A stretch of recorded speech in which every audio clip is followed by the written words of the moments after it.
કે કઈ બાજુ મને એમ થયું કે આજે જેતપુર આટો મારું તો કે ઈ બહુ સારું લ્યો ત્યાંની બાંધણી વખણાય છે નથી ગીતમાં ગાતા જેતપર ધોરાજીની ચૂંદડી ઈ બાંધણી લેતા આવજો તો ઓલો કે હવે મારો વિચાર ત્યાં જવાનું નથી તો ઈ કે હવે એમ થાય છે જામનગર આટો મારું પ્લાન ફેર્યો તો એની ઘરવાળી કે જામનગર ની બાંધણી બહુ વખણાય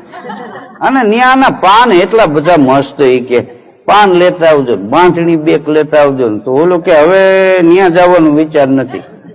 તો એ કે એમ થાય છે બગસરા આટુમાં તો કે ઈ બહુ સારું લ્યો ત્યાંની બંગડી ને મંગલસૂત્ર ઇમિટેશન માં બગસરા નું નામ આમ થાય બા હાથું હોનું કે પહેરવા નથી દેતા બેક માં મૂકી હવે ઈ લેતા આવજો તો ઓલો કે હવે ત્યાં જવાનો વિચાર માંડી વળ્યો હવે ન્યાય નથી જવું પાટણ આટો મારું તો કે પાટણ થી પટોળા લઈ આવજો ને કે ગીત નથી આવતું